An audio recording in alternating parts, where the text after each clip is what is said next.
जय भीम नमो बुद्धाय साथियों। एक फेमस अमेरिकी जर्नलिस्ट हैं, एक्टिविस्ट हैं, उनका नाम है विलियम लॉयड गैरिसन, जो कि अश्वेत थे, गोरे थे, लेकिन फिर भी पूरी ज़िंदगी नीग्रो लोगों के लिए उन्होंने कार्य किया, नीग्रो को लोगों को गुलामी से बचाने के लिए कार्य किया। उनका एक फेमस स्टेटमेंट है, I do not wish to speak to write with moderation, I am in earnest, I will not equivocate, I will not excuse, I will not retreat a single inch, and I will be heard। जब ये कह रहे हैं तो इसके पीछे उनका दर्द दिखाई दे रहा है, क्योंकि पूरी ज़िंदगी उन्होंने संघर्ष किया नीग्रो लोगों को गुलामी से बचाने के लिए। और उस संघर्ष में उनके जो अपने गोरे लोग थे, उन्होंने उनके खिलाफ बहुत अत्याचार किया, उनको मारने का, उनको जान से मारने का प्रयास किया, हत्या करने का कई बार प्रयास किया, उनको खरीदने का प्रयास किया, लेकिन वो बिके नहीं, झुके नहीं, अपने ध्येय से डिगे नहीं। उनके और उनके सहयोगियों के घरों को, छापे खाने को भी जला करके भस्म किया गया। उनके पैर को कुत्ते की तरह बांध करके पूरा घसीट के पूरा रोड पे ले जा करके प्रदर्शन किया गया, जिससे कि किसी भी तरीके से वो जो है नीग्रो लोग के खिलाफ काम करे ना। लेकिन फिर भी वो बिल्कुल भी टस से मस नहीं हुए, और उस गोरे अमेरिकन ने जो नीग्रो लोगों के लिए पूरी कटिबद्ध था, सेवा के लिए कटिबद्ध था, उन्होंने लिबरेटर के नाम से एक साप्ताहिक पत्र जो है प्रकाशित किया, और अपने विरोधियों को एक जवाब देते हुए, संबोधित करते हुए उन्होंने जो लिखा उसको मैं आपके सामने प्रेजेंट ज़रूर करना चाहूँगी। वो कहते हैं, गैरिसन कहते हैं कि मेरा विरोध आप क्यों करते हैं, मेरा विरोध आप क्यों करते हैं। नीग्रो लोगों से गुलामी से मुक्त कराना हर मानव का कर्तव्य होना चाहिए। इस संदर्भ में लिखना या बोलना मेरा कर्तव्य है। सच्चाई का दर्शन कराना मेरा परम ध्येय है। मैं अपने इस कार्य को किसी के लिए भी दया की भीख नहीं मांगता। सच्चाई हर समय कष्टदायी होती है, इसकी चरितार्थ में मैं कोई दया माया भी नहीं दिखाना चाहता। मैं अगर एक घर में कोई आग लग जाए और घर के लोगों से कोई ये कहे कि धीरे धीरे बोल करके लोगों को बुलाएं, तो क्या आग बुझ जाएगी? गैरिसन कहते हैं, इतना बड़ा तर्क दे रहे हैं और कह रहे हैं कि अगर घर में किसी पति के सामने उसकी पत्नी का रेप हो, तो उस पति से कहे कि धीरे धीरे बोल करके वो जो आदमी दुष्ट आदमी है उससे उसकी जो है काम वासना को धीरे धीरे वो शांत करे, तो क्या उससे वो रुक जाएगा? इसी प्रकार अगर एक घर जलता हुआ हो और उसकी एक घर में एक माँ हो, बच्चा हो, तो क्या वो माँ जो है अपने बच्चे को धीरे धीरे कहेगी कि बेटा आहिस्ता आहिस्ता से काम करो, धीरे से संभल करके घर से बाहर जाओ? तो इस प्रकार अगर गुलामों की या गुलामी की विरुद्ध सौम्य, सभ्य और परिमार्जित भाषा में कम से कम लिखूं या बोलूं, और कोई मुझसे इस संबंध में ऐसा सलाह मशवरा कृपया करके ना दे। मैंने अपना ध्येय, अपना लक्ष्य निश्चित कर लिया है। मैं अपने इस दृढ़ निश्चय से तिल मात्र भी हट नहीं सकता। मैं इसकी पूर्ति के लिए नरमी से काम नहीं लूँगा। मैं किसी पर दया भाव दिखाने वाला नहीं हूँ, किसी को क्षमा भी नहीं करूँगा। जो कुछ करता हूँ, लिखता हूँ, गरजता हूँ, वो दसों दिशाओं में गुंजायमान रहेगा और तुमको उसको सुनना ही पड़ेगा। जब वो कहते हैं and I will be heard, that means कि आपको उसे सुनना ही पड़ेगा। जो कुछ गैरिसन ने उस ज़माने में कहा, बाबा साहब डॉक्टर अंबेडकर के जीवन को जब हम देखते हैं, पढ़ते हैं, सुनते हैं, समझते हैं, तो उसी प्रकार से हम देखते हैं कि बाबा साहब भी जुझारू होकर के अंग्रेज़ों के खिलाफ, गांधी जी के खिलाफ हमेशा अनशन जो कर रहे थे, अधिकारों, दलितों के अधिकारों, अछूतों के अधिकारों के खिलाफ, उसमें एक जुझारू व्यक्तित्व बाबा साहब का हमें सामने दिखाई देता है। हिंदुओं की जो मानसिक, बौद्धिक, सामाजिक, धार्मिक, नैतिक, राजनैतिक जो गुलामी से अछूतों को छुटकारा दिलाना बाबा साहब ने अपने जीवन का परम उद्देश्य बना लिया था। और अंग्रेज़ों शासकों द्वारा इस निरीह जनता के ऊपर जो भी टॉर्चर किया जा रहा था, उपेक्षा की जा रही थी, और जो विरोध का स्वर बाबा साहब का दिखाई दे रहा था, वो गैरिसन की वाणी एकदम 100% बाबा साहब के ऊपर हमें दिखाई देती है। यह कोई आसान काम नहीं था। ये जो बाबा साहब ने इतना कठिन निर्णय लिया, कठोर और उत्तेजक शब्दों का जो इस्तेमाल बाबा साहब ने किया, उस युग पुरुष को आंदोलन ना करने के लिए कई बार धमकियां दी गईं। 1925 में अमरावती में, 1927 में नासिक में, 1930 में महाड़ में, और नासिक में 1927 में नासिक महाड़ में, 1930 में नासिक में, और 32 में जो गांधी जी पूना की यरवदा जेल में 2 वोटों का अधिकार और पृथक निर्वाचन क्षेत्र के खिलाफ जो अनशन पे बैठे थे। ऐसे में पूना में बहुत बार बाबा साहब को जान से मारने की धमकी दी गई। इसी तरीके से जो बाबा साहब जब निर्वाचित हुए तो उनके विजय जुलूस पर भी कातिलाना हमला किया गया। यहाँ तक कि उनका जो घर था मुंबई में राजगृह, उसको भी जलाने का प्रयास किया गया। और इसके साथ ही साथ बाबा साहब ने दादर में कोहिनूर मिल के पास एक भारत भूषण प्रेस जो उनकी थी, जहाँ पे वो मूक नायक और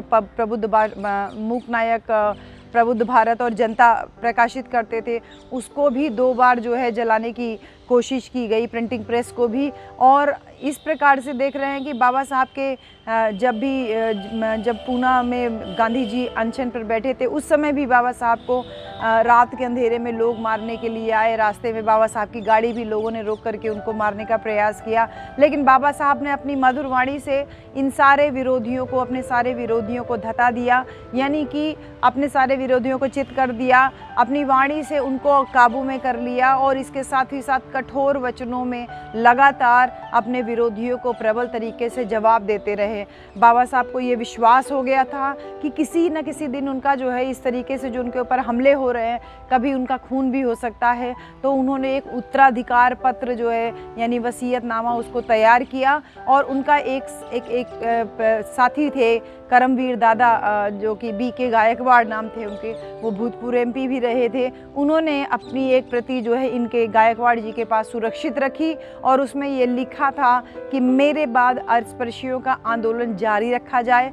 अगर आप लोगों को कभी धन की आवश्यकता पड़ती है तो दादर में बने हुए 2 घरों में से आप एक घर को बेच देना और उस घर से जो बेचने से पैसा मिले, उस पैसे से इस आंदोलन को जारी रखने के काम में लाया जाए।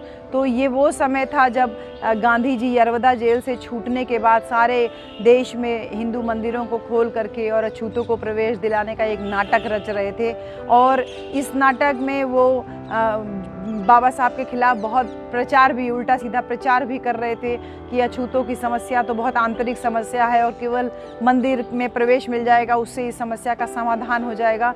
लेकिन फिर भी बाबा साहब और लगातार इसका विरोध करते रहे और बाबा साहब को भले ही जान से मारने की धमकियां मिलती रही। इसी प्रकार से बाबा साहब अपनी वसीयत लिखने के बाद 6 दिसंबर 1956 तक, जब तक वो जीवित रहे, बार बार इसी तरीके से गरजते रहे, यही बात बोलते रहे कि हिंदुओं, अगर आपने इस प्रकार असमानतापूर्ण अनाचार और शोषण को कायम रखा तो मेरे विचारों को अगर आज नहीं सुना तो निश्चित ही आपके धर्म का कल सर्वनाश होकर के रहेगा। और हम देखते हैं कि बाबा साहब डॉक्टर अंबेडकर ने जब भारत का संविधान लिखा तो समता, स्वतंत्रता, न्याय और बंधुत्व पे जो बुद्ध का सिद्धांत था उसको जब अपनी नींव बनाया संविधान का, तो अपनी इस चेतावनी को 100% उन्होंने लागू करते हुए हम लोगों के सामने ये दिखाते हैं बाबा साहब का वो रूप। इसी प्रकार से जो एक डॉक्टर जॉनसन की एक कथन है जिसको कहें कि ये कहें कि उन्होंने कहा है कि I can provide you with arguments but I can not provide you with understanding, यानी कि मैं तुम्हें तर्क से समझा तो सकता हूँ लेकिन उसको समझने की शक्ति नहीं दे सकता हूँ। ऐसे में हम देखते हैं कि बाबा साहब लगातार समाज को अपने तर्कों से जागरूक करने का प्रयास करते रहे। पूरी ज़िंदगी शोषितों, पिछड़ों, अल्पसंख्यकों वर्ग को आवाज़ वो बनते रहे, लोगों को जागरूक करते रहे। लेकिन फिर भी वो यही कहते हैं कि I can provide you with arguments but I can not provide you with understanding, कि समझ का तो तुमको स्वयं ही काम लेना है। ये उसी प्रकार से समझ का काम लेने की बात बाबा साहब कर रहे हैं कि जैसे धारवाड़ में एक अंबेडकर हॉस्टल का नाम रखा गया जो कि अछूतों के लिए विशेषतया वो हॉस्टल बना था, उसका उद्घाटन या उसका एक तरीके से जब बाबा साहब निर्वाचित हुए तो बाबा साहब के सम्मान में वहाँ की म्यूनिसिपल ने कुछ कार्यक्रम रखा था और उसमें जो है बाबा साहब स्टूडेंट्स को स्पेशली जो है संबोधित करते हुए ये बात बोल रहे हैं। जब वो कह रहे हैं ना कि मैं तुमको समझ नहीं दे सकता, तो उस समय बाबा साहब बड़े खुले तौर पे बोल रहे हैं कि मेरे बंधुओं, मेरा कहना है कि अब आप लोग ये जो सफाई का कार्य, क्योंकि म्यूनिसिपल का कार्यक्रम भी था वहाँ पे और कुछ छात्र भी वहाँ मौजूद थे, तो सबको संबोधित कर रहे थे। बाबा साहब कह रहे हैं मेरे बंधुओं, सफाई का काम छोड़ करके दूसरे जीवन उपयोगी व्यवसाय और उद्योगों को अपनाइए। छोटे मोटे उद्योगों की जीवन में कमी नहीं है, संगठित रूप से इसके लिए प्रयास करें। अपने बच्चों को अच्छे से पढ़ाइए, उन्हें इस देश का शासक कौम बनाइए। अछूतों में जो जातियाँ उपजातियाँ हैं उसको आप स्वयं दूर कीजिए। जाति पाति बहुत गंदा पानी है जो हिंदुओं की गलियों से बह करके हमारी गलियों तक बह के चला आया है। इसे हिंदू शास्त्रों ने बनाया है। राम और कृष्ण का नाम अपने दिमाग से निकालिए। इसे जो है ये दोनों असमानता पर आधारित जाति पाति के रचयिता हैं। इसे अपने बच्चों की शिक्षा दीक्षा से ही आप बंद कर सकते हैं। आपको अपनी उन्नति स्वयं ही करनी होगी। शोषण, अत्याचार, लूट खसोट करने वाला समाज आपकी उन्नति कभी नहीं देख सकता, कभी नहीं चाह सकता। इस भेदभाव और ऊंच नीच की व्यवस्था में उनका अपना स्वार्थ निहित होता है। ऐसे लोग अमानवीय भावनाओं का जो है इसका जो अमानवीय भावनाओं का विनाश हम खुद उन्नति के पथ पर चल करके और अपने आप और अपनी सामाजिक और आर्थिक उन्नति करके ही कर सकते हैं।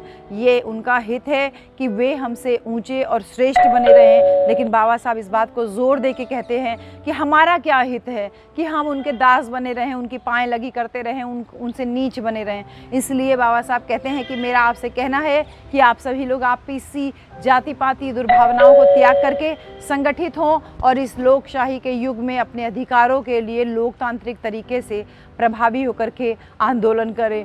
छात्रावास में रहने वाले बच्चों को बाबा साहब अपने जीवन के तमाम अनुभव शेयर करते हैं और कहते हैं कि हम लोग अपने जीवन में अभावों की कल्पना करते हैं, अभावों की शिकायत करते हैं कि हमारे पास ये होता तो हम ये बन जाते, ये होता तो हम ये कर लेते। लेकिन सही बात तो ये है कि जितने अभाव और जितने कष्ट, जितनी परेशानियाँ बाबा साहब अपने जीवन में झेले, ये सारे कष्ट, परेशानियाँ, कुछ अनुभव बाबा साहब छात्रों को शेयर करते हैं। उससे छात्र भी प्रेरित होते हैं और इसके साथ ही साथ बाबा साहब लगातार हर एक वर्ग, हर एक लोगों के लिए कार्य करते हुए ये संदेश देते रहे कि तुम्हें अपनी गुलामी से मुक्ति तुम्हें स्वयं ही कर सकते हो। कोई धर्म, कोई पैगंबर, कोई ईश्वर, कोई अल्लाह, कोई खुदा तुम्हारे को गुलामी से मुक्ति नहीं दिला सकता। ऐसे में आज भी बाबा साहब की वो सारी चेतावनियाँ, बाबा साहब की वो सारी वाणी पूरी तरीके से प्रासंगिक दिखती है, जिसमें कि बाबा साहब हम सबको ये कह रहे हैं कि तुम्हें अपने कष्टों के निवारण के लिए खुद ही संघर्ष करना है। और जब बाबा साहब ये कहते हैं कि मेरा जीवन संघर्ष ही मेरा संदेश है, तो वो तमाम बातें उसी में समट के आ जाती हैं कि जिसने बाबा साहब के जीवन के संघर्ष को पढ़ा वो निश्चित रूप से कभी भी घर में शांत नहीं बैठेगा। वो बाबा साहब जो शिक्षा का उद्देश्य बता के गए, अपने समाज को जागरूक करना, उसके लिए उठ करके ज़रूर खड़ा होगा। बहुजन शक्ति के माध्यम से हम चाह रहे हैं कि बाबा साहब डॉक्टर भीमराव अंबेडकर का वही कारवां कि गांव-गांव जो अपने समाज को शिक्षित करना, आडंबर पाखंडवाद से मुक्ति कराना, ये जो कारवां साहब कांशीराम आगे लेकर के चले, साहब के जाने के बाद वो कारवां रुक गया, ठहर गया। उस कारवां को बहुजन शक्ति के द्वारा पुनः गांव-गांव में स्थापित किया जाएगा। आप सबसे विनती है, बहुजन शक्ति का सदस्य बनिए। बहुजन शक्ति गांव-गांव में पहुंचाने में आपका सहयोग अपेक्षित है। सभी साथियों को जय भीम, नमो बुद्धाय।